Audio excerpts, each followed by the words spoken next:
विश्वानि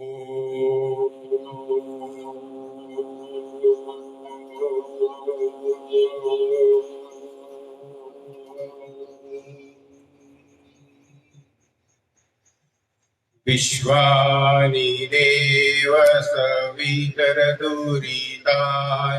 परास्तुव यद्भद्रं तन्नआस्तुव।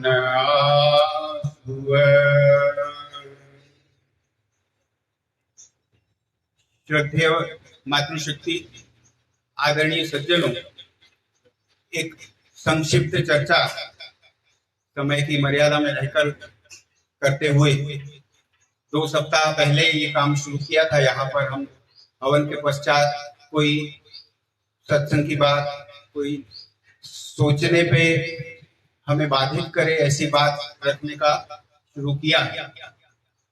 तो एक बात जो आज हम सोचने के लिए मणि ले सकते हैं अपने साथ,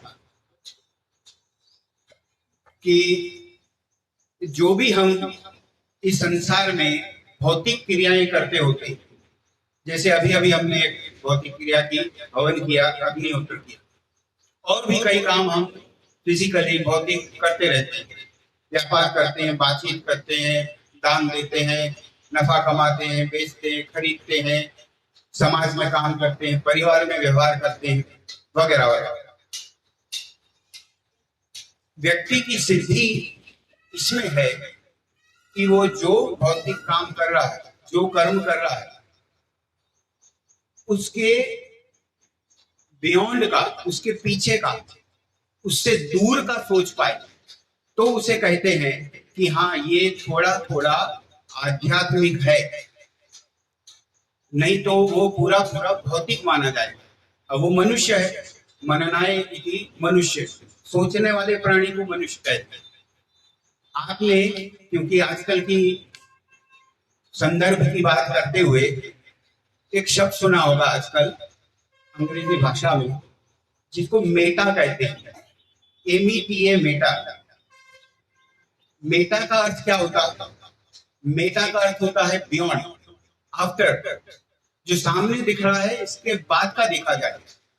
लोग तो इस तरह की चर्चा आगे चला रहे हैं कि इस ब्रह्मांड के बाद कोई मेटा ब्रह्मांड है, मेटा यूनिवर्स, और उसको मेटावर्स कहते हैं। उसकी चर्चाएं चल रही हैं। ये विज्ञान की कुतूहल की बात है, जिज्ञासा की बात है, रस हो तो उसमें अंदर जा सकते। लेकिन हमारा वेद विज्ञान, सनातन विज्ञान पहले से कह रहा है कि यहाँ धरती जहाँ खत्म हो रही है वहां सब कुछ खत्म नहीं हो रहा, आकाश जहाँ खत्म हो रहा है वहां सब कुछ खत्म नहीं हो रहा। तो कई सारी आकाश गंगाएं, कई सारी धरतियां ईश्वर ने बना रखी हैं, और ब्रह्मांड का संचालन अनंत काल से करते आ रहे हैं, अनंत काल तक करते रहेंगे। बनाते हैं, बिगाड़ते हैं, बनती है, प्रलय होती है, फिर बनती है, जन्म पे जन्म, जन्म पे जन्म होते हैं, योग्यता बनने पर मोक्ष होता है, मोक्ष के पश्चात वापस आके जन्म होते हैं, वगैरह वगैरह। तो अब यह सब चीजें अगर आपके जीवन में विचार में हैं, तो आप समझिए कि आपकी दिशा सही तरफ है। अगर ये सब बातें हमारे जीवन में कहीं नहीं है, तो फिर हम सिर्फ खा पी जी रहे हैं, उससे विशेष कुछ नहीं कर पा रहे हैं, ऐसा मानना पड़ेगा। तो जब हम बियॉन्ड देखना शुरू करेंगे, पीछे देखना शुरू करेंगे, हर बात के पीछे एक आध्यात्मिक तत्व, अदृश्य एस्पेक्ट, उसका जो है पहलू देखना शुरू करेंगे, तब हमारी जो आध्यात्मिक प्रगति है वो शुरू हुई है, ऐसा माना जाए। नहीं तो प्राय यह होता है कि हमारे सामने जो भी कोई बात आती है, उस बात को हम इस दुनिया पे लागू करते हैं। उस पे जो, अगर वो सही है तो हम मानते हैं, अगर उसमें वो दिखती है कि नहीं है, तो लागू नहीं हो रही, तो उसको उड़ा देते। बियॉन्ड वाली चीज पे हम जाते नहीं।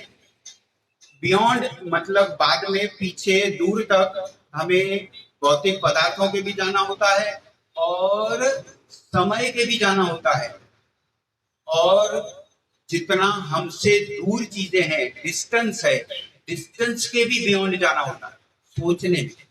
फिर साइज, शेप, परिमाण, उसके भी बियॉन्ड जाना होता है। छोटा छोटा छोटा, सबसे छोटा, और बड़ा बड़ा बड़ा, अनंत तक बड़ा। अब ये चीजें ऐसी हैं, काल से दूर सोचना, डिस्टेंस से दूर सोचना, और शेप से, परिमाण से छोटा और बड़ा सोचना, ये देखने को नहीं मिलेंगे, ये विचार करनी पड़ेगी। और यह विचार उस सूक्ष्म विचार से ही हो सकता है, मेटा से ही हो सकता है, बियॉन्ड देखने की दृष्टि से हो सकता है। जैसे एक उदाहरण लेते हैं, आप आगे विचार करना, आपका अपना मत हो सकता है उस पर। एक सामान्य सा उदाहरण लेते हैं, आप और हम सैकड़ों हजारों बार सुन चुके सत्यम एव जयते, उपनिषद का वचन है, नानंदृतम। उसके पीछे भी कुछ शब्द हैं जो कोई बोलता नहीं है, तो हमें पता नहीं होते। सत्यम एव जयते अर्थात सत्यम एव जयते, सत्य की ही ओनली जीत होती है, नानंदृतम, झूठ की नहीं। अब ये तो सबने सुना है, इसमें कौन सी नई बात है? बिल्कुल नई बात नहीं, सत्यमेव जयते। लेकिन आप कभी एक आईना खुद पे मारना कि आप सच में मानते हैं कि सत्यमेव जयते है।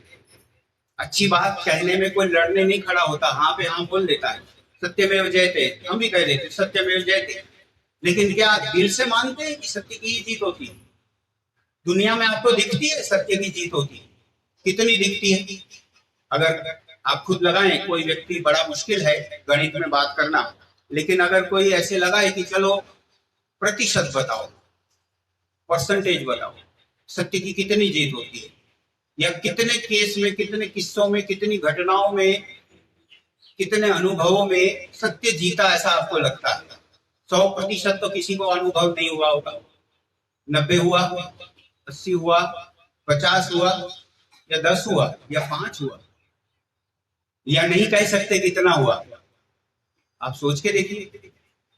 तो जब सत्य की जीत आपको 100% नहीं दिख रही दुनिया में, फिर भी सिद्धांत तो यही कहता है सत्यमेव जयते, सत्य की ही एव जयते। ऐसा जनरल नहीं बोला है, सामान्य में सत्य जीत जाएगा, भरोसा रखो, ऐसा नहीं। वो कह रहे हैं सत्य की ही जीत होती है। तो जब दुनिया में लागू नहीं पड़ता, दिखता नहीं है कि सत्य की जीत हो रही है, और सिद्धांत ये है, तो इस पे सोचना चाहिए। व्यक्ति सोचते भी है, और सोचकर किस परिणाम पे आते हैं? विचार करो, उनका अवलोकन, कंक्लूजन क्या निकलता है? आपने भी अपने जीवन में अनुभव किया होगा, देखा होगा लोगों को कि वो विचार करके इस निष्कर्ष पे आते हैं कि सत्य की जीत नहीं होती है। देख लो, आप खुद भी ऐसा मानते हो, कई बार माने होंगे, कहाँ होती है? ये तो ऐसा ही है, कलयुग है, सब लोग ऐसे हैं, ऐसा होता है, वैसा होता है। तो मतलब तो ये हुआ, सिद्धांत कुछ और बोल रहे हैं, जय किसी और चीज की बोला रहे हैं, और दुनिया में कुछ और देख रहे हैं, और मन में मान भी वही रहे हैं। तो ये जो है, अगर बियॉन्ड जाने की हमारी ताकत होती तो हम सोचते कि कुछ तो सही है इसमें, या ये है या वो है। और अगर ये है, सिद्धांत सही है, तो जो दिख रहा है वो क्या है? और अगर दिख रहा है वो सही है, तो ये सिद्धांत क्या झूठा है? तो इसका जवाब ये है कि अगर मैं, एक छोटा विचार रख रहे हैं आप, और इस विचार को आगे बढ़ाना अपने चिंतन में, अगर मैं समय से पीछे, समय से दूर, समय के बाद सोचने का अभ्यास बनाऊं, तो ये बात मुझे समझ में आ जाएगी। कैसे? आप कितना दूर तक का सोच सकते हैं? 1 साल, 3 साल, 5 साल, 10 साल, 50 साल? नहीं सोचता है। कई बार 3 दिन बाद का भी हम प्लानिंग नहीं कर पाते। तो आप ये सोचते हैं कि ये जो एक घटना दुनिया में दिखी, जिसमें सत्य की घोर पराजय हुई, ऐसा हमें लगा, तो हमें लगता है कि उस युद्ध का, उस मुकाबले का परिणाम आ गया, और हम मान लेते हैं कि ये सत्य जो है वो हार गया। क्यों? क्योंकि हम हर केस को उसी वक्त पूरा मानते हैं। 2 लोग लड़े, झूठा जीता, सच्चा हारा, तो बोलते देखो सच्चा हारा। अगर हम समय के पीछे, समय की दूरी को पार करके सोचने वाले होते तो हमें ये बात समझ में आती कि सत्यमेव जयते का अर्थ यह है कि अभी इसका रिजल्ट बाकी है। परम पिता अंतिम न्यायाधीश अभी इसका फैसला करे नहीं है। जब वो फैसला करेंगे तो जीत किसकी होने वाली है? सत्य की ही होने वाली है। अगर ऐसा अभ्यास हमारा बन जाए तो कभी हम दुनिया को देख के अपना सिद्धांत नहीं बदलेंगे कि भाई देखो दुनिया में तो सच्चा हारा, तो चलो अपने भी थोड़ा थोड़ा झूठा काम करते हैं। वो नहीं करेंगे, क्योंकि हमें पता है कि ये एक छोटा सा मुकाबला था, अंतिम परिणाम तो बाकी है। परम पिता परमात्मा का परिणाम तो बाकी है और उसके सामने तो सत्य की ही जीत होती है। इस तरह की अगर श्रद्धा हमारी बन जाए तो शायद आपकी जो सत्य का प्रेम है, आपकी सत्य पे भरोसे की शक्ति है, वो कई गुना आगे बन जाएगी और एक अजीब मस्ती जीवन में आएगी। आप क्या समझते हैं? महर्षि दयानंद सरस्वती जी के जीवन में इतनी जो निर्भीकता थी और इतना आनंद था, इतना अपने तरीका था काम करने का, न्याय के लिए, धर्म के लिए, ईश्वर के लिए, सत्य के लिए, तो उसमें उनके जो कई गुण कारण हैं, ईश्वर प्रेम सबसे ऊपर है, उनकी योग्यता अपनी सबसे ऊपर है। एक सबसे बड़ा स्तंभ उनकी इस शक्ति के पीछे है उनका सत्य प्रेम, सत्य पे भरोसा। यहां तक कि उन्होंने अपने साहित्य में ऐसा लिखा है, आप कितना हजम कर पाते हैं, हमने छोटेपन को उसको पढ़ा था तो हमें बहुत बड़ी बात लगी। उन्होंने कहा कि जहां भी जाओ, जो भी व्यवहार करो, सर्वदा सत्य की जीत कराने का प्रयास करो। जो भी काम करो सत्य के पक्ष में करो। मतलब वो एक इशारा कर रहे हैं कि सत्य कोई ऑटोमेटिक मशीन नहीं है, खुद जीत जाएगी। सत्य को कोई व्यक्ति जिताता है। अगर दुनिया में आपको टेम्पररी सत्य हारता हुआ दिख रहा है तो वो दोष सत्य का नहीं लेकिन व्यक्ति का है। उसके पक्ष में जो लोग रहे उनकी शक्ति कम थी, संख्या कम थी, बुद्धि कम थी, उनका श्रद्धा का भी कोई समस्या रहा होगा, इसलिए सत्य हारता दिख रहा है। तो सत्य जीतता नहीं, सत्य को जिताना पड़ता है, ये सिद्धांत लेना पड़ेगा। तो सत्यमेव जयते हम कह दें कि ये तो खुद जीत जाएगा, अपने एक आदमी हम उसके साथ नहीं रहे तो क्या हो जाएगा, ऐसा नहीं है, उसे हमें ही जिताना पड़ेगा। और इशारा दूसरा किया ऋषि ने, भी भारी बात, बोले सर्वदा सत्य का ही पक्ष लीजिए, सत्य भाषण ही करिए, सत्य आचरण ही करिए, चाहे मृत्यु रूपी महादुख क्यों ना आ जाए। ये शब्द कही तो आप सोचेंगे कि यार इस छोटी सी बात मौत तक ले गए, सच बोलने के बाद को मौत तक ले गए, मरने मराने की बात कर रहे। चाहे मृत्यु ही क्यों ना हो जाए, ये शब्द है उनके, और उनकी हुई। ऐसे सत्य की लड़ाइयों के चक्कर में ही हुई। तो तब समझ में आता है कि सत्य आचरण को उन्होंने कितना ऊंचा माना है, कितना ऊंचा माना।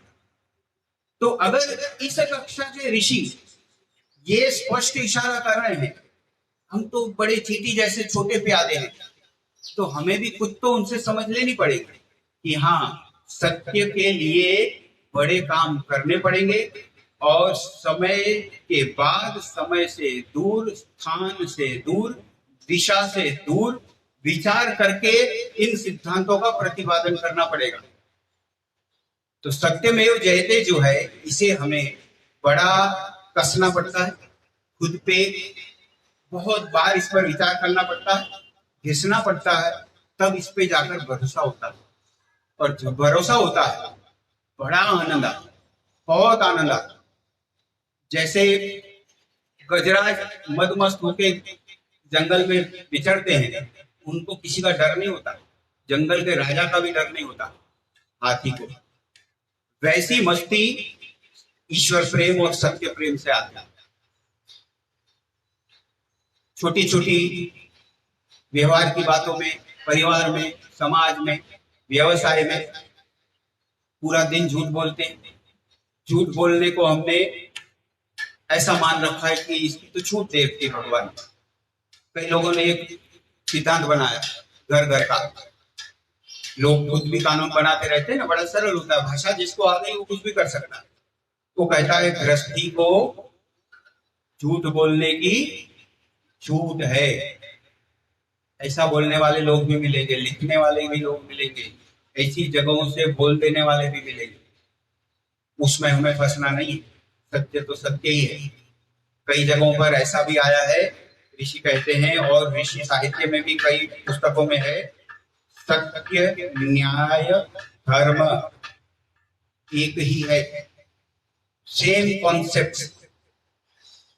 जो न्याय है वो सत्य है, जो सत्य है वो न्याय है, जो धर्म है वो सत्य है, जो धर्म है वो न्याय है। न्याय सत्य धर्म। तो इस बात को पकड़ने का हम प्रयास कर सकते हैं।